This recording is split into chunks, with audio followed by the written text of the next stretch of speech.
पुण्यार्जन श्री विनोद कुमार जैन, मंजू जैन, अजय ऋतु जैन, गुरुग्राम। श्री आदिनाथ दिगंबर जैन मंदिर, भीम गली, विश्वासनगर, दिल्ली 32। श्री पंकज जैन, सारिका जैन, माणिक विहार, दिल्ली। श्री पवन जैन, शशि जैन, रोहित जैन, स्वाति जैन, गुंजन जैन, आर्यन जैन, फॉर्म PR Jain fusing, Raghuvarpura number 1, Gandhinagar, Delhi 31। Shri Brijsen, Sunita Jain, Shobhit, Srishti Jain, Nirgranth Jain सह परिवार, अर्जुन गली, विश्वासनगर, दिल्ली 92। श्री राकेश जैन, पूनम जैन, संभव गौरी जैन, साक्षी साहिल गुप्ता, वंशराज यशराज जैन, एडन आर्यान गुप्ता, करियापा मार्ग, Sainik farm, Delhi 62। Shri Sagar, Savita Jain, Rishabh Vihar, Delhi. Shri Siddhant Jain, Prem Shanti apartment, civil line, Delhi.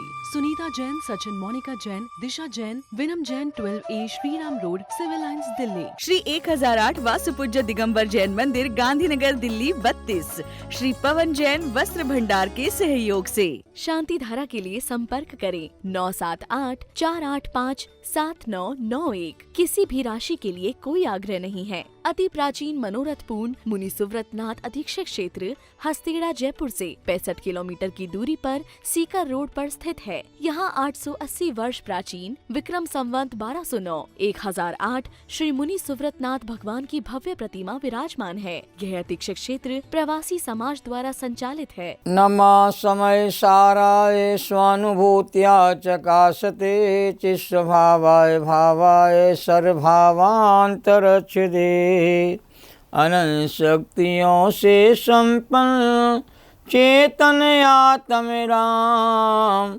शक्तियों के अनुभवन से मिलता शिवपुर धाम। त्रिकालवर्ती पंचपरमेष्ठी भगवंतों को नमन और वंदन करते हुए आत्मा की 47 शक्तियों का यहाँ पर निरूपण प्रारंभ किया जा रहा है। आचार्य अमरचंद देव ने समयस्था परिशिष्ट के अंतर्गत आत्मा की 47 शक्तियों की विशेष चर्चा की है। यद्यपि आत्मा 47 शक्तियों का ही धनी नहीं है, आत्मा अनंत शक्तियों का धनी है, पर अनंत शक्तियों को कहना, गिनाना, कहना संभव नहीं है। और 47 शक्तियों के माध्यम से आत्मा की शक्तियाँ कैसी होती हैं, क्या काम करती हैं और किस रूप में हैं विद्यमान, इसका ज्ञान करा देने से भव्य जीवों को अनंत शक्तियों का एहसास होना प्रारंभ हो जाता है। क्या अनंत शक्ति संपन्न आत्मा की अनुभूति तो हो सकती है, पर अनंत शक्तियों का निरूपण कहते करना संभव नहीं होता है। आज 22वीं शक्ति की चर्चा प्रारंभ की जाने वाली है। 22वीं शक्ति का नाम है अभोक्तत्व नाम की शक्ति। जैसी आत्मा करता है, ऐसी आत्मा अभोक्ता भी है। जैसी आत्मा ज्ञाता है, तो आत्मा दृष्टा भी है। तो ज्ञाता के साथ दृष्टा और अकर्ता के साथ अभोक्ता, ऐसा सहज स्वरूप है।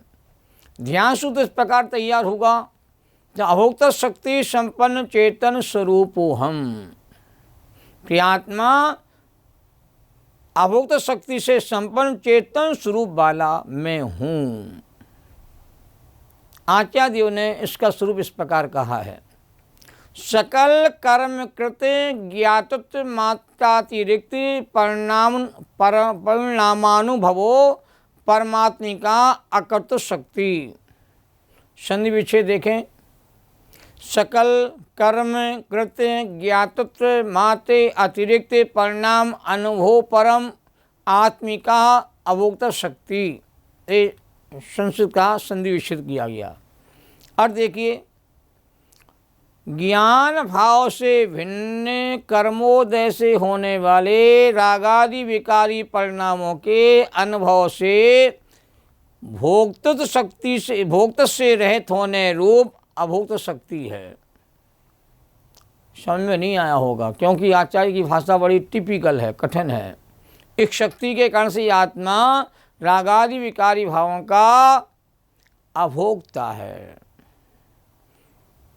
अकर्ता शक्ति में कहा था रागादि भावों का जीव अकर्ता है, और यहाँ कहा जा रहा है कि रागादि भावों का कहते जीव अभोक्ता है। जब किया ही नहीं रागादि भाव को, तो रागादि भाव को भोगेगा कैसे? जिन भावों को करता है उन्हीं भावों को भोगता है। और जिन भावों को आत्मा ने किया नहीं है उन भावों का आत्मा कहते हैं भोगेगा। कैसे? तो आत्मा रागादि विकारी भावों का अकर्ता है और रागादि विकारी भावों का अभोक्ता है। कौन से नए से? परम शुद्ध निश्चय नए का विषय चल रहा है। ये बात हमेशा ध्यान रखना, व्यवहार नए की बात नहीं है। या व्यवहार नए का चैनल खोल के मत बैठ जाना, नहीं तो शक्तियों का स्रोत समझ में नहीं आएगा। यहाँ शुद्ध निश्चय नए का चैनल खोल के देखोगे तो शक्तियाँ हमारे भीतर कहते हैं विद्यमान है। ये ज्ञान हमें धीरे धीरे अंदर से होना प्रारंभ हो जाएगा। सरलता से हम समझ सकते हैं कि सकल कर्मों से किए ज्ञातापने माँ से भिन्न जो परिणाम उनके नहीं भोगने रूप, रागादि के परिणाम भोगने रूप आत्मा का स्वभाव ही नहीं है। कि आत्मा में रागादि विकारी भाव है ही नहीं है। रागादि विकारी भाव से आत्मा शून्य है। तो रागादि भाव का जीव अभोक्ता है। भोक्ता कैसे होगा? क्या गजब गजब की बातें आचार्य हमको समझा रहे हैं। ना रागादि का कर्तापना सिद्ध कर रहे हैं आत्मा को, ना रागादि के भाव का कहते भोक्ता सिद्ध किया जा रहा है। ये नई बातें हैं जो सुनने में आपको कभी आई नहीं होगी। और आचार्य कहते हैं सबको बता रहे हैं कि भैया रागादि भाव का अकर्ता है और रागादि भाव का अभोक्ता भी है। ये भगवान की बात नहीं है, भगवान स्वरूप प्रत्येक आत्मा की बात है। भगवान तो अकर्ता भोक्ता है ही, उनकी अवस्था प्रकट हो गई है। पर यहाँ तो शक्ति है आपके भीतर पड़ी हुई है। इस शक्ति को जागृत करो। जब ज्ञान भाव का अनुभव करोगे ना, ज्ञान भाव का भेदन करोगे तो रागादि का अकर्तापना भोक्तापना ऑटोमेटिक अपने आप ही सिद्ध हो जाएगा। अब ज्ञायक स्वरूप आत्मा में जिस प्रकार रागादि विकारी भाव के अकर्तृत्व रूप शक्ति है, उसी प्रकार हर्ष शोक आदि विकार के अभोक्त शक्ति कही जा रही है। कि हर्ष और शोक आदि विकारी भावों का जीव भोक्ता नहीं है। सभी आत्माओं में अकृत शक्ति और अभोक्ता शक्ति एक साथ ही विद्यमान है। शक्तिशाली शक्तियों का विवेचन त्रैकालिक स्वभाव दृष्टि और परम शुद्ध निश्चय की दृष्टि से किया जा रहा है। ये बात इसलिए हम याद दिला रहा हूँ आपको, क्योंकि यदि ये दृष्टि रखोगे तो समझ में आएगी शक्तियाँ, और दृष्टि भूल जाओगे तो शक्तियों के संदर्भ में तुमको भ्रम होता रहेगा।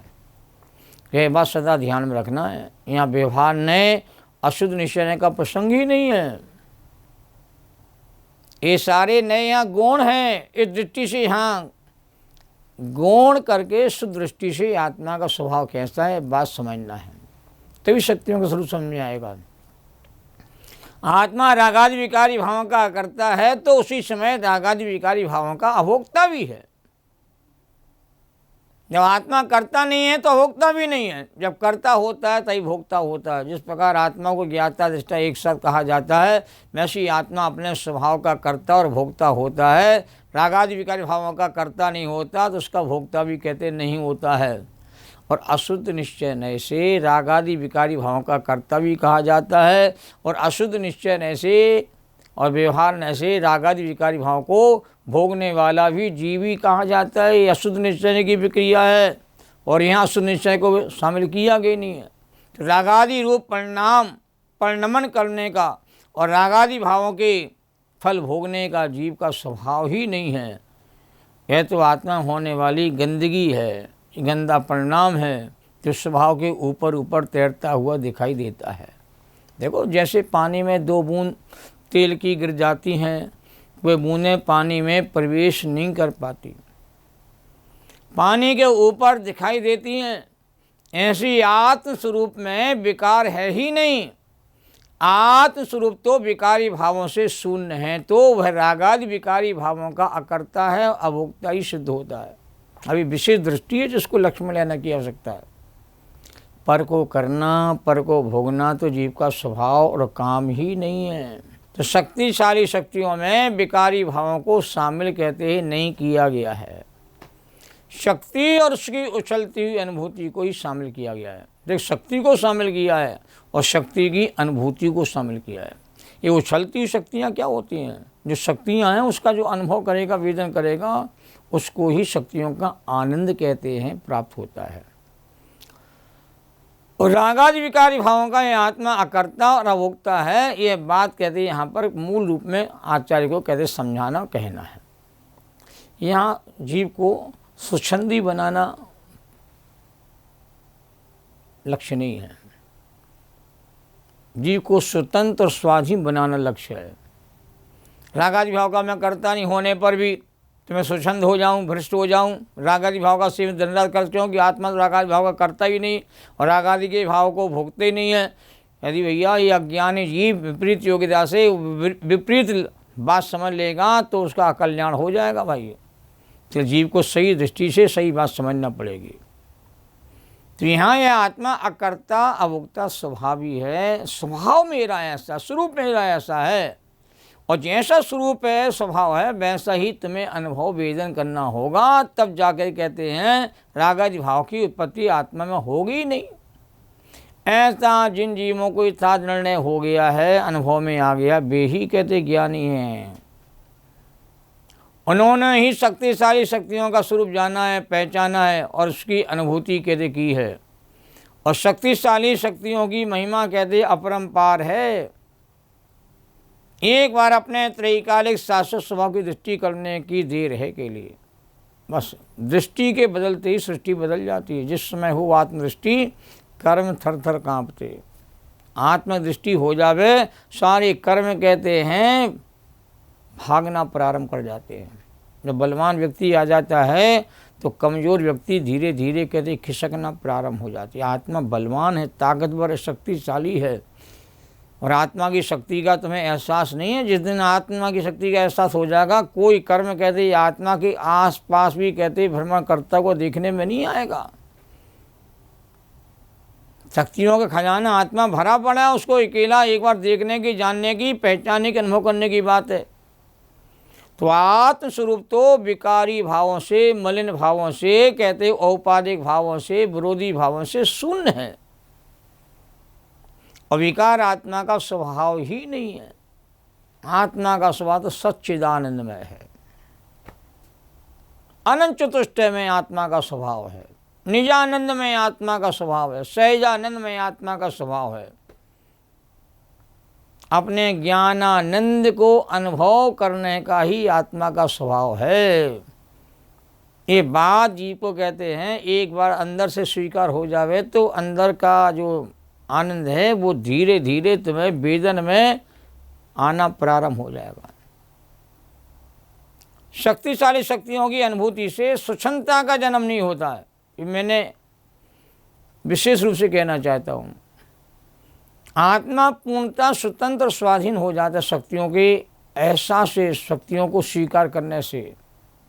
शक्तियों में है का हकार है, स्वय का स्वीकार है, पर का नकार है, और यही शक्तियों का कहते सार है। जिनागम के सच्चे अभ्यासी कभी भी कहते भ्रष्ट नहीं होते। इसलिए शक्तियों के ज्ञान से भ्रष्टता आपकी छूटना चाहिए, स्वच्छंदता का भाव आपका छूटना चाहिए। अध्यात्म के अभ्यासी स्वच्छंद प्रवृत्ति नहीं करते, तो जिनागम के सच्चे अभ्यासी कभी भी भ्रष्ट नहीं होते, वे भाव से पार हो जाते हैं। ये विषय थोड़ा नया जरूर है भाई, पहली बार सुनने में आ रहा है। बहुत लोगों के मेरे पास फ़ोन आते हैं कि विषय आप कहाँ से उठा रहे हो, कहाँ से बता रहे हो, कहाँ से समझा रहे हो, कौन से ग्रंथ में लिखा हुआ है, कहाँ लिखा हुआ है। इस प्रकार की चर्चा कहते हैं हमसे करते हैं, हमें बार बार समझाना पड़ता भाई। आत्मा शस्त्र शक्तियों की चर्चा आचार्य अमरचंद देव की देन है। और आचार्य ने कहते कुंद कुंद स्वामी ने अलग अलग गाथाओं में शक्तियों का कहते हैं बखान किया है, और ज्ञानी पुरुषों ने 77 शक्तियों के ऊपर विशेष चर्चा भी की, विशेष स्वाध्याय किया, विशेष प्रवचन भी किए। आचार्य विश्व सागर महाराज जी ने आत्मा की 77 शक्तियों पर बहुत बड़ा ग्रंथ भी लिखा है। गुरुदेव श्री ने बहुत महत्वपूर्ण चर्चा इन ग्रंथों पर की है। तो ये विषय पहली बार सुनते हैं तो कठिन लगता है, पर विषय कहते हैं सरल है, सुना नहीं इसलिए कठिनाई अनुभव में आ रही है। पर सुनते रहोगे तो कठिनाई भी दूर हो जाएगी और विषय सरल लगेगा और आपको ऐसा लगेगा कि शक्तियाँ वास्तव मेरे भीतर हैं। मैं तो भूला था अपने वैभव को और मैं तो अपनी ताकत को बढ़ाने के लिए बाहर से मदद मांग रहा था, बाहर से सहयोग मांग रहा था। राजा कहते हैं आपको बाहर से कोई मदद लेना ही नहीं है, आत्मा तो शक्तियों से भरपूर है। अंदर से ही आपको शक्तियों का एहसास करना सीखना है। जिन शक्तियों का एहसास करेगा अंदर से, वैसे ही तुम्हारी शक्तियाँ अंदर से जागृत होना प्रारंभ हो जाएंगी। ये बात समझना होगी। तो पहली बार सुनने में कठिनाई आ रही है, उन शक्तियों को जाने पहचाने बिना मुक्ति का द्वार भी नहीं खुलता है। अतीन्द्रिय आत्मिक आनंद की उपलब्धि कहते जीव को नहीं होती है। जैसा आत्मा का त्रैकालिक शाश्वत स्वभाव है उसे तो जानना ही है। स्वभाव को जाने बिना स्वभाव की प्राप्ति कैसे होगी? तभी तो अपने अनंत शक्तियों के वैभव का अनुभव में ज्ञान झलकता है, जब शक्तियों का भान होता है। शक्तिशाली शक्तियों के एहसास से दीनता, हीनता, तुच्छता, पामरता का अंत हो जाता है और अपना असली आत्म वैभव हमें अंदर में ही दिखाई देना प्रारंभ हो जाता है और आत्म गौरव का कहते हैं हमें विशेष अनुभव होता है। अरे मैं सिद्ध स्वरूपी हूँ, सिद्ध भगवान जैसा मेरा रूप है, मैं सिद्ध भगवान से कम नहीं हूँ, सिद्ध भगवान से ज़्यादा भी नहीं हूँ। मेरा रूप परमात्मा से मिलता है, मैं सिद्धों की जाति का हूँ। का सिद्ध समान ना जाने आपा, ताहे तो ही लागत है पापा। बाहर की अवस्था और अवस्था में कमी इसलिए दिखाई देती है कि मैं अपने स्वभाव को भूल गया। पर प्रभावों को करना भोगना मेरा काम ही नहीं है। रागा आत्मा तो रागादि भावों का करता भोगता है और आत्म वस्तु स्वरूप में करना धरना भोगना है ही नहीं। और करता भोगता बुद्धि के जहर से आत्मा कहते पार है। अनंत आकुलता से रहित आत्मा अत्यंत निर्भर स्वभाव वाला है। कोई आत्मा के ऊपर कोई बोझा कहते हैं है ही नहीं। और अपने भीतर बोझे का अनुभव करो ही मत, क्यों आत्मा तो निर्भर है, निराकुल स्वभावी है, निर्विकल्प स्वभावी है। अपने स्वरूप की संपदा को भोगना ही मेरा सहज कार्य है। आत्मा का स्वभाव तो सच्चिदानंद में है। यह बात मुझे आज तक कहते हैं पता ही नहीं चली। मैं अपनी आत्माओं के वैभव को भूला रहा, मुझे तो इन बातों की खबर ही नहीं थी। और आज मुझे आचार्यों के माध्यम से इन शक्तियों की हमें कहते खबर हो रही है। तो शक्तिशाली शक्तियों के ज्ञान और भान से मुझे अपने आत्मा का स्वरूप कहते आज पता चला है। जैसे शेर का बच्चा भेड़ियों को झुंड में रह के अपने को भेड़िया अनुभव करने लगता है, वैसे ही हम भी अपनी शक्तिशाली शक्तियों को भूल करके अपने को पामर पतित अज्ञानी अनुभव कर रहे हैं। और जैसे शेर का बच्चा अपने रूप को पहचान लेता कि मेरी जाति भेड़ियों जैसी नहीं है, मेरी जाति शेर जैसी है, ऐसा होते ही कहते हैं शक्तिवान हो जाता है। ऐसे ही भगवान स्वरूप आत्मा को पहचानने से आत्मा में कहते हैं अनंत बल की अनुभूति होना प्रारंभ हो जाती है। शक्तियों के विषय को सुने समझें और अपना कल्याण करें। जैनम जैतु शासनम द्वासंग जिनवाणी माता को नमन और वंदन।